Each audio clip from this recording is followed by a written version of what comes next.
श्री सद्गुरु भगवते नमः। श्रीमते रामचंद्राय नमः। श्रीमद्भगवद्भक्तेभ्यो नमः। बोलिए श्री वृंदावन बिहारी लाल की जय। नारायण नारायण नारायण। हरि शरणम। सभी भक्तों को सादर जय सिया राम, राधे श्याम। आज कई दिनों के बाद आप सबके साथ संवाद करने का, बातचीत करने का अवसर प्राप्त हो रहा है। क्या करें, आलसी प्रमादी जीव हैं। कोई नियम हमसे सधता नहीं, कोई नियम ठीक से चलता नहीं है। रामचरितमानस जी का पाठ चल रहा था तो वो भी आजकल स्थगित है। विनय पत्रिका जी के भी पद कभी कभी हम आपको सुनाते थे। तो विनय पत्रिका जी का पद तो पाठ तो चल रहा है, लेकिन रिकॉर्डिंग करने का अनुकूलता नहीं रहती, इसलिए। लेकिन आज एक अलग विषय हम लेकर उपस्थित हुए हैं। वो एक पुस्तक है गीता प्रेस की, ये नारी शिक्षा। नारी शिक्षा नाम से एक पुस्तक है। इसमें श्री हनुमान प्रसाद पोद्दार जी महाराज, पूज्य बाबूजी महाराज के द्वारा पुराणों में, शास्त्रों में जो स्त्रियों के प्रति धर्म की, कर्तव्य पालन की और पातिव्रत धर्म की जो बातें पुराणों में, शास्त्रों में कही गई हैं स्त्रियों के लिए, वो श्री बाबूजी ने उनको एकत्रित किया और कुछ अपने भाव भी श्री बाबूजी ने, पोद्दार जी महाराज ने दिए हैं। तो वो पुस्तक बड़ी सुंदर है, बहुत अच्छी अच्छी बातें हैं। तो हमारा मन था कि आप सब तक ये बात पहुँचे, और ऐसा हमारा भाव है, निवेदन है कि माताओं को, बहनों को ज़रूर इस पुस्तक का एक बार तो पाठ करना ही चाहिए, एक बार पढ़नी चाहिए। और जो हमारी बात सुन रहे हैं वे दूसरी माता बहनों को भी, जो माताएं बहनें सुन रही हैं अथवा जो पुरुष सुन रहे हैं, वे माताओं बहनों को प्रेरणा दें, जिससे पुस्तक को वे पढ़ें। बहुत सुंदर पुस्तक है, और आप यदि पढ़ नहीं सकते तो किसी के द्वारा सुन लें। सबसे पहला जो विषय है इस पुस्तक में, वह है सती महात्म्य। सती स्त्री की महिमा क्या होती है वह। तो इसमें स्कंद पुराण के ब्रह्म खंड के कुछ श्लोक हैं। तो उन श्लोकों का भी पाठ है, लेकिन हम श्लोक न कहकर केवल उनका अर्थ ही कर रहे हैं। यहाँ श्लोक भी पूरे लिखे हैं, फिर उनका अर्थ है। तो आप चाहे तो उसमें देख सकते हैं, हम उसका अर्थ कर रहे हैं। हरि शरणम। इसमें लिखा है, जो नारी अपने मृत पति का अनुसरण करती हुई घर से शमशान की ओर प्रसन्नता के साथ जाती है, वह पद पद पर अश्वमेध यज्ञ का फल प्राप्त करती है। इसमें तनिक भी संदेह नहीं है। पुराण में ये बात आई है। अब तो सती प्रथा बंद हो गई, उस पर कानूनी रोक भी लग गई है, लेकिन ये जो प्रथा थी, ये बड़ी पवित्र प्रथा थी। इसमें अपनी इच्छा से, स्वेच्छा से, जबरदस्ती नहीं, बलपूर्वक नहीं, अपनी इच्छा से जो माताएं, जो बहनें अपने पति के मर जाने के पश्चात उनका शमशान में अनुगमन करती थीं और अपने देह को भी उन्हीं के साथ भस्म कर देती, जला देती थीं, तो वे माताएं, वे पतिव्रता स्त्री अपने पति के साथ भगवान के दिव्य धाम में वे जाती और उनको अपने पति के सहित स्वर्ग आदि लोकों की जो पवित्र लोक हैं, जो श्रेष्ठ लोक हैं, उनकी प्राप्ति होती थी। तो ये बड़ी अच्छी प्रथा थी, लेकिन बाद में ज़बरदस्ती से इस सती प्रथा का लोग अनुसरण करने लगे, इसलिए इसको बंद करवाना पड़ा। समय की ऐसी मांग थी, तो जो भगवान की इच्छा से हुआ सो ठीक ही हुआ। लेकिन यहाँ लिखा है कि जो माताएं अपने मृत पति का शमशान की भूमि में अनुगमन करती थीं, वे पद पद पर अश्वमेध यज्ञ का फल प्राप्त करती हैं। जैसे सर्प पकड़ने वाला सपेरा सांप को उसके बिल से बलपूर्वक निकाल लेता है, उसी प्रकार सती स्त्री अपने पति को यमदूतों के हाथ से छीनकर स्वर्गलोक में जाती है। यदि पति के ऐसे कर्म हो कि उसको नरक जाना पड़ रहा हो, लेकिन उसकी स्त्री पतिव्रता है, सती है, और उसने अपने पति के साथ अपने देह का विसर्जन कर दिया, तो वह स्त्री अपने पति को यमदूतों के हाथ से छुड़ा करके स्वर्ग आदि लोकों में ले जाती है। ये पतिव्रता स्त्री की महिमा है। उस पतिव्रता देवी को देखकर यमदूत स्वयं भाग जाते हैं। पतिव्रता के तेज का अवलोकन करके सबको तपाने वाले सूर्यदेव स्वयं संतप्त हो जाते हैं। ये बात वाह। दूसरों को जलाने वाले अग्निदेव भी स्वयं ही जलने लगते हैं, वे भी उसका तेज सहन नहीं कर पाते और त्रिभुवन के संपूर्ण तेज कांप उठते हैं। ऐसी पतिव्रता स्त्री की महिमा है। अपने शरीर में जितने रोए हैं उतने ही खरब, अरब से भी आगे खरब होता है, उतने खरब वर्षों तक पतिव्रता स्त्री स्वर्ग में पति के साथ विहार करती हुई सुख भोगती है। संसार में वह माता धन्य है, वह पिता धन्य है, तथा वह भाग्यवान पुरुष भी धन्य है जिसकी स्त्री पतिव्रता हो, जिसके घर में पतिव्रता स्त्री विराजती है। पतिव्रता स्त्री के पुण्य से उसके पिता, माता और पति, इन तीनों कुलों की तीन तीन पीढ़ियां स्वर्गलोक में पहुंच जाती हैं। वाह। ऐसी महिमा पतिव्रता स्त्री की है। पतिव्रता का चरण जहाँ जहाँ धरती का स्पर्श करता है, वह स्थान तीर्थ भूमि की भांति धन्य मान्य है।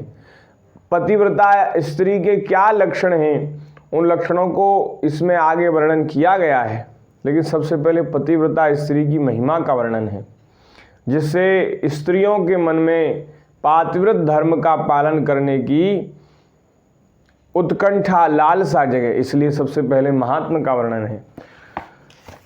ये जहाँ जहाँ चरण रखती हैं, वह धरती तीर्थ की भांति महाराज पवित्र हो जाती। जहाँ कोई पतिव्रता स्त्री विराजती हैं अथवा यहाँ जहाँ ये चरण रख देती हैं, तीर्थ की भांति पवित्र होती है ऐसी भूमि। आज भी जहाँ जहाँ कहीं सती पतिव्रता स्त्री हो जाती हैं, वहाँ वहाँ महाराज उस स्थान की महिमा बढ़ जाती है। वहाँ लोग दर्शन करने जाते हैं, वहाँ जाने से लोगों के पाप नष्ट हो जाते। वहाँ भूमि पर कोई भार नहीं रहता, वह स्थान परम पावन हो जाता है।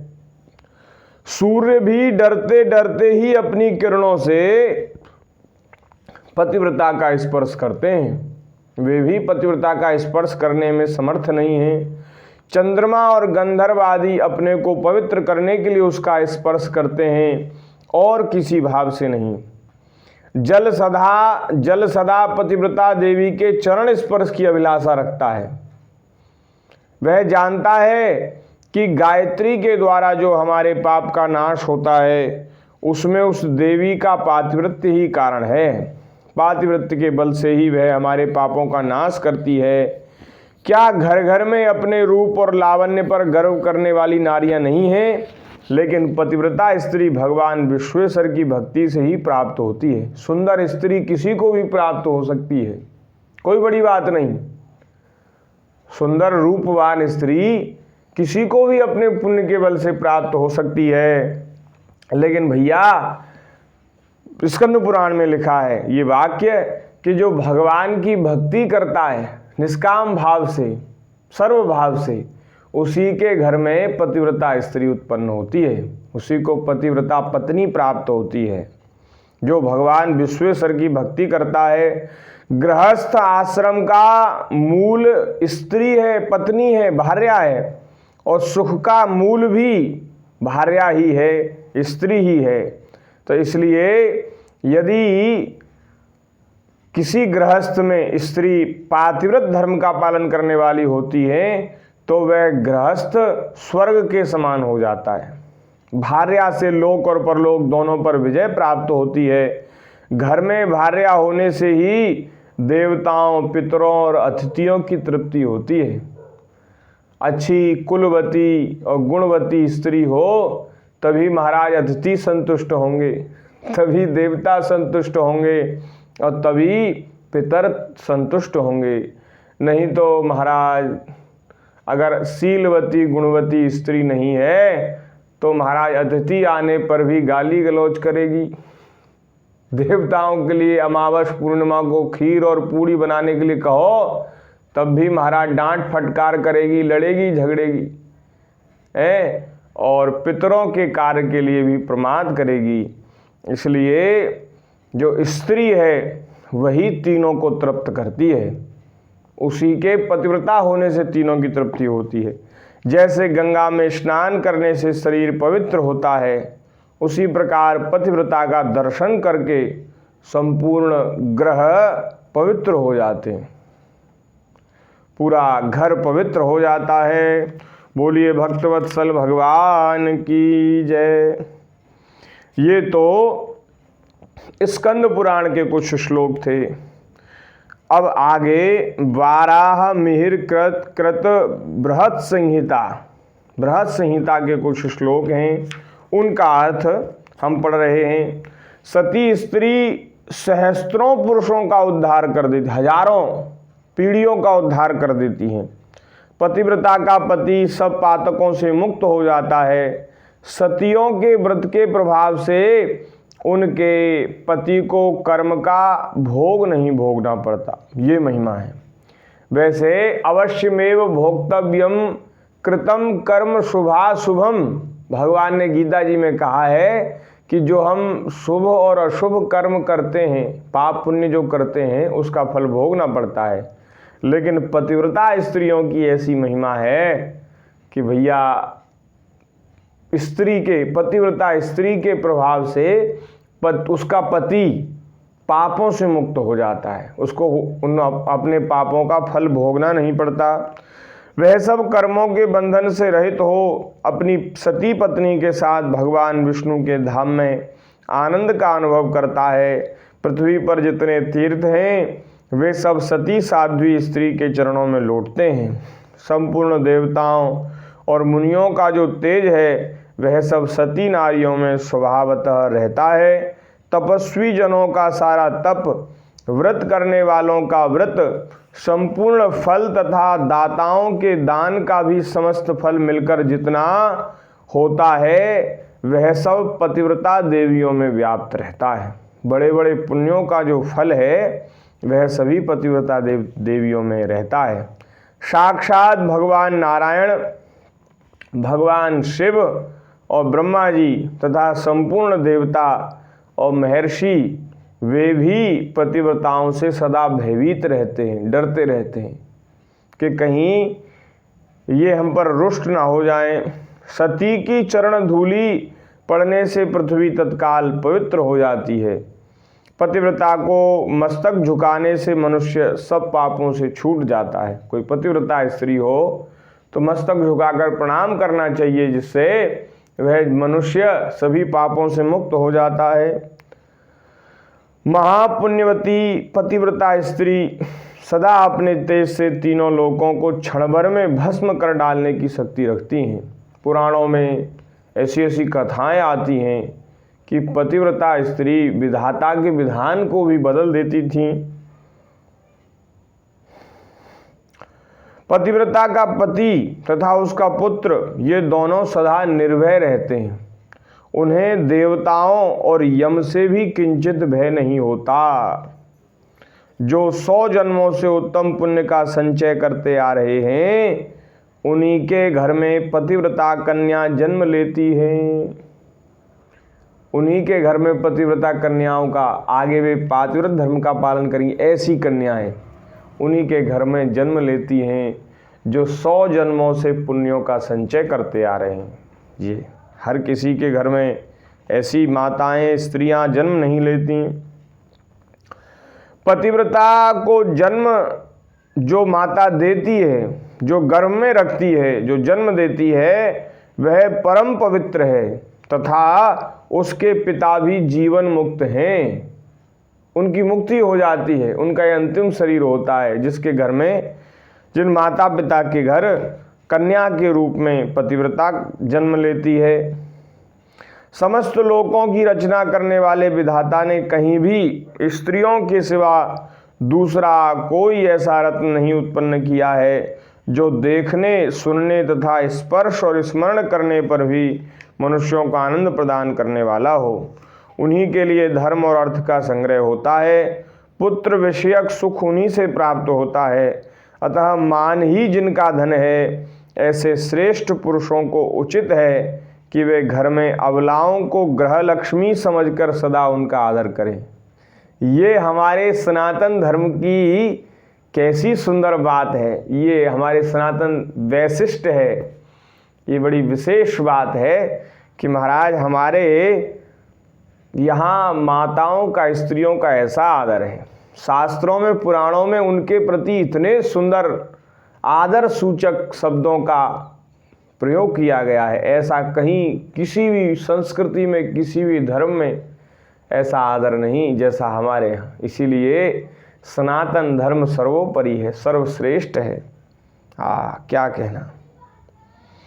इसलिए ग्रह लक्ष्मी समझकर स्त्रियों का आदर करना चाहिए।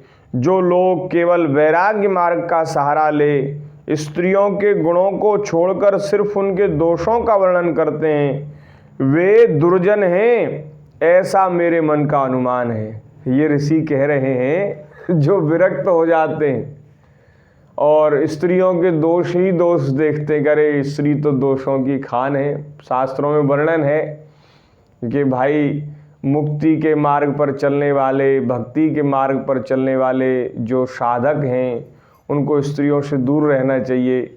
तो वहाँ बड़े दोष भी स्त्रियों के गिनाए हैं। लेकिन यहाँ ये ऋषि कह रहे हैं जो वैराग्य मार्ग का सहारा लेते हैं और केवल स्त्रियों के दोषों का ही वर्णन करते हैं, वे दुर्जन हैं। क्यों? क्योंकि स्त्रियों में दोष ही नहीं, गुण भी होते हैं। तो गुण और दोष की ये सृष्टि है, गुण दोष सब में है। तो भाई केवल दोष ही दोष क्यों देखते हो? गुण भी तो हैं। इसलिए ऐसा नहीं करना चाहिए। वे दोष वाक्य उनके मुख से सद्भावना से प्रेरित होकर नहीं निकले हैं, ऐसी बात इन ऋषि ने कही है। इसमें कई विषय हैं। उनमें जो सबसे पहला विषय था सती महात्म्य, वो आज पूरा हुआ। कल शिवरात्रि का मंगलमय पर्व है। शिवरात्रि के मंगलमय पर्व की आप सभी भक्तों को बहुत बहुत मंगल कामना, बधाई एवं शुभकामना। आप सभी प्रसन्न रहें, आप सबका मंगल हो, ऐसी श्री ठाकुर जी के चरणों में प्रार्थना करते हुए कल शिवरात्रि के पर्व पर पतिव्रता का आदर्श, इस विषय की चर्चा श्री ठाकुर जी की कृपा से करेंगे। इसमें पार्वती जी और शंकर जी का संवाद है। जिसमें जो दूसरा और तीसरा विषय है, उसमें शंकर जी का और पार्वती जी का संवाद है। उस संवाद की चर्चा भगवत कृपा से कल करेंगे। श्री ठाकुर जी जैसी कृपा करें। आज को बस श्री ठाकुर जी के चरणों में बार बार प्रणाम करते हुए आप सभी को सादर जय सिया राम। श्री राम जय जय राम। श्री राम जय जय राम। ऐसी अच्छी अच्छी बातें सब तक पहुँचें, ऐसा हम सबको प्रयास करना चाहिए, सबको प्रेरणा देनी चाहिए। जय जय श्री राधे।